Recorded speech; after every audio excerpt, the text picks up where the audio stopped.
Welcome back, everybody. And I wanted to take a second today to talk a little bit more about map design. So if you followed through with the technical writing and the level design documentation videos, this is going to basically be a deep dive onto map design. When we look at this, we're talking a little bit more about the clarity and purpose of a map. So when you think about the idea of why you would have a map inside a level design document, it's because you're going to contextualize the things that you've described through words. They say a picture is worth 1,000 words. You could probably put 10,000 words into a document and still not fully articulate everything that could be shown into a map that would show the picture of how things are laid out. The advantage of having a map is that you can provide very consistent interpretation of what the words above mean, especially on a large team. You want to make sure that you have consistent interpretation of those details. Also, this is content that's added to an LDD, meaning that it's part of a design document. So when you build a map, you shouldn't build a map to just be a map that can be viewed and zoomed in and out of. It should be part of a document. If for some reason this needs to be printed or it's gated to whatever zoom resolution the document is in some sort of web viewer, you want to make sure that the text is readable on screen. So make sure that as you consider designing this, the level of detail that you put into the image is going to be appropriate for the width or height that it would fit on page. It's important that you have titles and labels on your image.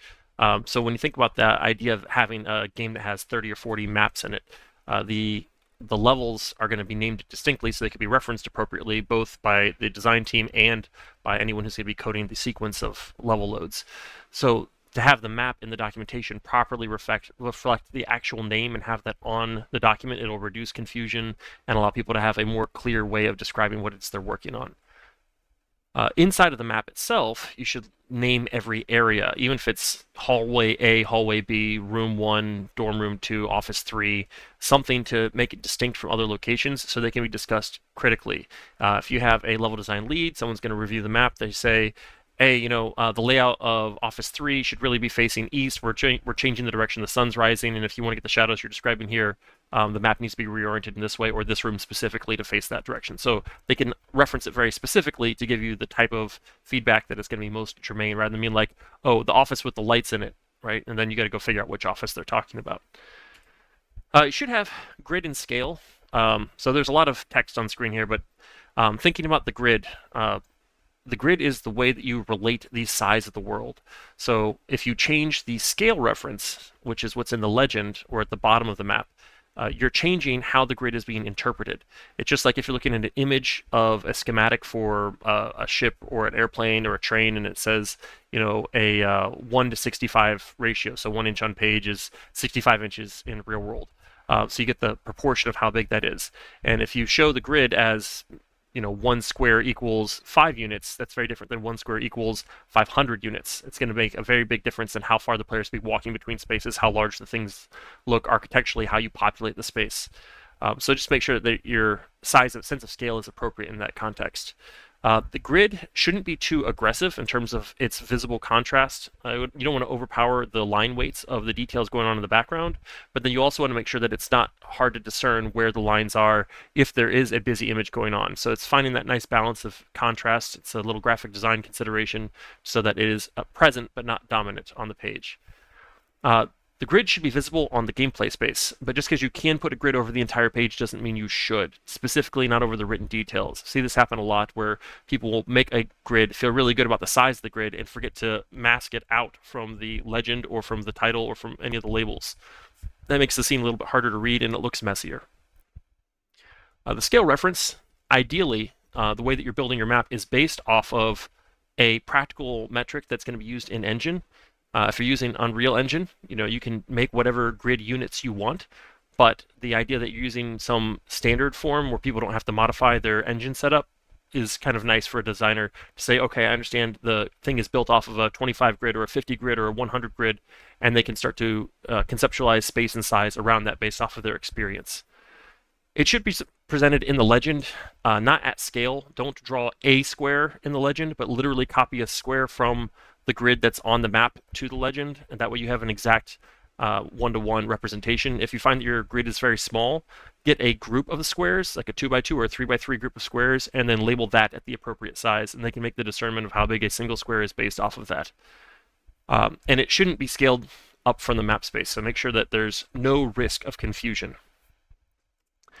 You should have a legend. The legend, you can call it a legend or a key. Names for it, but basically it's a place where you have icons that are present on the map, and it is an explanation to the reader of what those icons represent. If you have different types of enemies, spawn zones, pickups, breakable walls, they all might have a distinct element, and you want to try and keep the iconography as simple as possible. Using varied colors or thematic colors would be appropriate, and then trying to stick with simple geometric shapes or loose abstractions of the objects is most important. Think the way they do semiotics. You go to an airport and you see a sign for a bus, right? It's that they're not actually showing the whole bus; they're showing the shape of wheels on a bus. It's very different than the shape of the wheels on the taxi that they show for different people getting picked up. Airplanes. They show a loose outline of an airplane. What they draw would never fly, but it gets you the idea of the silhouette of the thing, and that's really what you should be going after when you're thinking about legend iconography. Any details that belong in the legend must appear on the map. Don't have one template legend that you stamp between all the different maps, even though some of the maps aren't going to use those elements on the legend. If you have something on the legend, you are likely going to prompt somebody to review the map until they find that, like a little seek and find. If there are details that are not in the legend, but they are on the map, those have to be so intrinsically and intuitively understood that you would find it unnecessary to try and justify putting in the legend.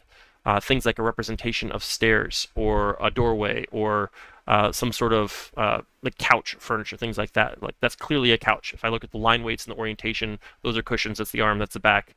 You shouldn't need to label that unless it's a specific, secret couch with, hidden snacks underneath. Like that's, go find the hidden snacks. You need to mark the couch specifically. The scale of the content from your legend going onto the map should be 1-to-1. So ideally, you build the legend with an idea of what you're going to be showing on the map, and it's built with the appropriate size of content. So you've drawn the map, you build the legend, and then you just copy the elements from the legend onto the map in the place they need to go, and the ratio between them is 1-to-1. It'll help the reader be able to identify and discern what objects belong where. And if you have things that are of varied size, for example, you have like a choppable tree, and you want to have that choppable tree be shown in the legend at a particular scale, but you want it to potentially be eligible to be put at a higher scale at another location, you can show the scale range that exists in the legend and then place those with the discerning. The small one is X size and the large one is Y size, and things in between are between X and Y. And also each map, again, having its own legend, even if they live on the same page, don't assume that the editing, once all said and done with documentation, is going to leave them on the same page. Your intentions and future realities may not align, so make sure you kind of hedge your bets with that. A map absolutely needs to have a critical path. So from the time the start of an experience begins to the conclusion, the end of that experience, the amount of gameplay time the player has is what's considered critical path, and it assumes that the player is making no wrong actions. So if you die and go back to a checkpoint, the repeated path time does not add it to that critical path, and then it assumes no prior knowledge. So no speedrunning tactics. If there's platforms that phase in and out of reality, you can't in your critical path run jump into an abyss, not having observed the pattern of populating, spawning platforms, knowing that it's going to populate under your feet before you fall through it. That's operating with pre-knowledge of the game. So consider this when someone says a game has 14 hours of game content. That's without people speedrunning through, knowing what's going to happen and avoiding the pitfalls and going right to where the keys are hidden and things like that. Often on the map, you'll demonstrate this with a dashed or dotted line. Depending on what you have going on, you may have a lot of overlapping critical paths, and there's a number of ways to demonstrate intersecting spaces or multi-phased legs of a path. And so you can use color gating or include a number inside of the trail line. So here's phase 1, and it's dash dash dash 1 dash dash dash 1, and then after you finish that, you're backtracking dash dash dash 2 dash dash dash 2, and then it diverts wherever else it's going to go. So critical paths, it's an important thing. It helps the designer to get an idea of where the players should be oriented under an ideal circumstance, so they can start to frame in the composition of the space for visual guidance and lighting and things like that. A map obviously should show architecture and furniture, but what you shouldn't show is clutter. So when you think about architecture and furniture and the way that you're portraying it on a map, think about the positive and negative spaces the player exists in. Where's the player able to go? What is going to block them from moving? If it's not necessarily involved in the gameplay segment of how the player would consider interacting with the world, then you probably don't need to depict it on the map unless it's a key to the aesthetic component. So if you have something on the map that is immobile, it's probably going to have a heavy line weight, be very thick, maybe even and shaded in. If it's dynamic, it might be a very thin line weight or have a particular color or dotted line to it. If it's breakable, typically dashed lines or an outline, something like that. If something is temporary, you may put an annotation next to it. If something's out of bounds, you probably would have like a visual indicator that can look out the window and see the wishing well. It's an important narrative component, but it's never able to be explored. So you have maybe some like hash lines or cross hatching that shows the area between where the player is and that object that's being shown is non-traversable. And so all that gets explained inside of the map as a consideration of architecture. If you're inside architecture, things like walls, floors, ceilings, supports, railings. If you're outside, you get things like trees, fences, and rocks, cliff faces. Those things are natural barriers. Like a river would be an architectural element I would consider for a map. It needs to be drawn on there. If the player can't go past the river acts as a barrier, so it's an architectural bound for the player. Furniture are things that are in the environment, but they do not establish the environment. So when you talk about architecture, you're talking about the things that make the thing big. When you're talking about furniture, you're talking about what populates inside of that space. So if it's part of the narrative or it affects gameplay, then you add it in there. If there's a chair the player has to walk around or a couch that they can sit on, then you include it. If it's a lamp in the corner that they could easily bypass and never have to touch or interact with, you don't necessarily need to draw it. So just be mindful about what it is that you include at that level of discernment. You wouldn't include a rug because the player steps over it and it doesn't modify their mobility or visibility in any way, and it doesn't have anything to do with gameplay. So just be discerning about how you apply that to your map, because you want your map to be as clutter-free as possible. Just like with other documentation, as long as necessary, as short as possible. Here turns into as robust as necessary, as simple as possible. And then another component of levels is showing maps is showing elevation. So if you have a level that goes up and down, which you should because elevation is great for gameplay, you need to consider that's going to be something that needs to be expressed, often a two-dimensional representation of a 3D shift. It can be a tricky thing to do, and there's a lot of different ways about going about this. How the player interacts with elevation, of course, if it's just walking up and down hills, then you can have like a topographical map. If you have a complex moving environment where you have like maybe moving platforms that are on rails or floating in the air and they have irregular paths, how do you show that in a 2D space? You might need to have multiple angles or multiple perspectives, so you get maybe a top view of the map and a side view of the map, or two side views to show maybe something is spiraling around and you need to show the path that it takes. If you have elevation that's relatively static, you can use stepped gradients where you use different colors for each elevation, or smooth gradients where you have a bottom elevation, a top elevation, and you have the markings on that inside of your legend, and the colors are applied as a gradient inside of the playable space. Or you can use direct labeling, which often works with topographical maps, where you can just write on the map 200 units, 230 units, 260 units, and then people can understand the stepping between those things. Direct labeling can be a little cluttering onto the map, so I would reserve that for places where it was absolutely necessary or the map was really sparse with detail.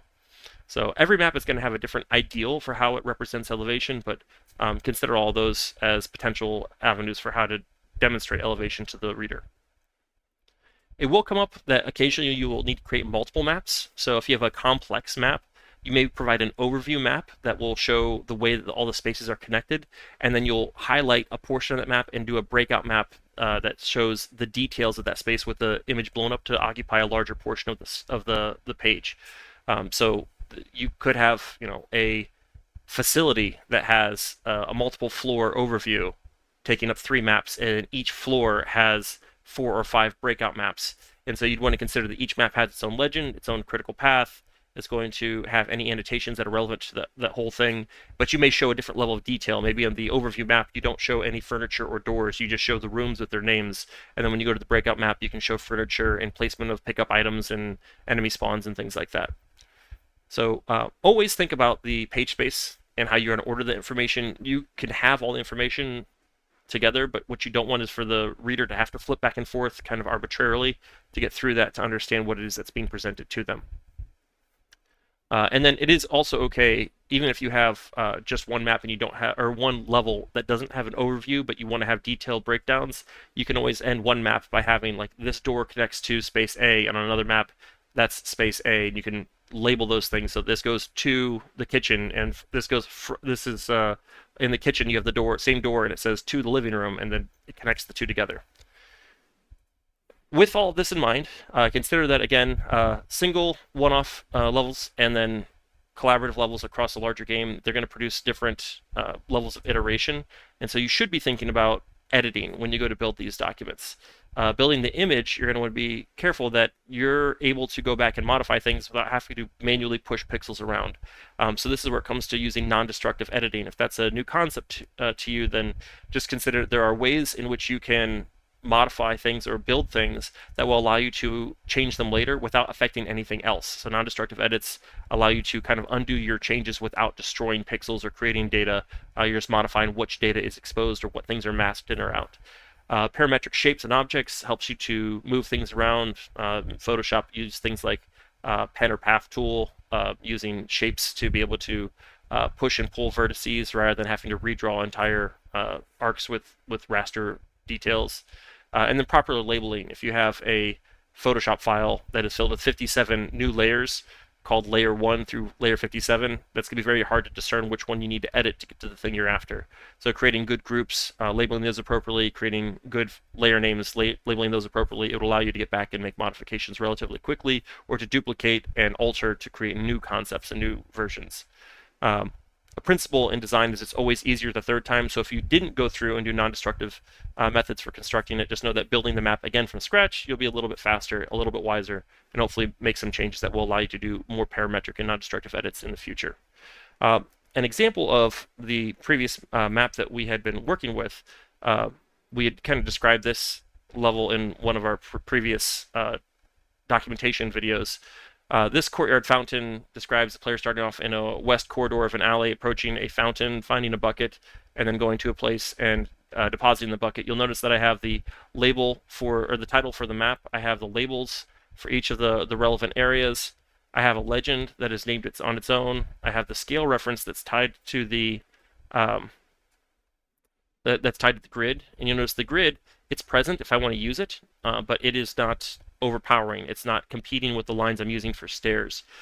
So in the way that we're considering this, be mindful of the thickness and aggressiveness that you draw your grid on there.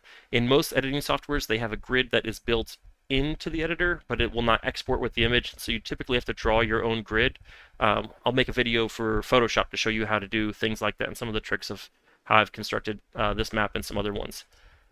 The icons, you'll see the same size icon and the legend as it is inside of the map. I use a step gradient for elevation, showing this is at 0, this is at 200, and then I have the smooth gradient showing the transition between them. These are stairs. I don't have stairs written over here because these are an implied stairs. The connection between spaces has a very clear transition.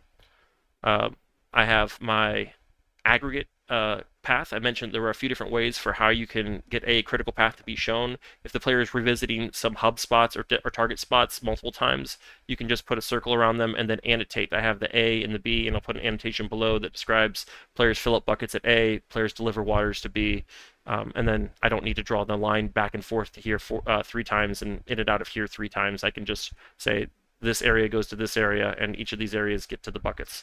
And so now the player is able, or the designer is able to read this and see what the player is supposed to do without having to have a bunch of crisscross spaghetti to figure out where it is the player is going to go. So as this connects the legend, you can see I have critical path. I've used simplified geometry. The player spawn is present. You shouldn't use a circle for the player spawn because you want to show which direction the player is going to be facing at spawn. So something that has directionality, even if it's a circle that has one edge pulled out to look more like a teardrop, that would be fine. But something to get the representation that the player is facing in a particular direction when the level starts. And this is, again, a fairly remedial representation of elevation. I don't have multiple maps. I don't have any breakouts. I could probably do a breakout of this map showing it from the side to show how the ramp works. Depending on what level of clarity you want, again, you're going to specify to the desire of your intention being lived out exactly according to your vision as opposed to approximately. So if this is fine for you, then a simple top-down blueprint showing the rooms and the functional pieces inside of those spaces is appropriate. I could go back and add some furniture specifically in here, but I'm going to leave it up to the person developing, wink wink, it's me, to build out this and make it visually interesting and thematic with the environment they're going to be laying out. So I hope this has been helpful to you to show you some examples and bring up some considerations of how you would do map design. I hope it inspires you to be a little bit more critical in considering what you're building and who it's for further down the development pipeline. And I hope you get out there and keep building.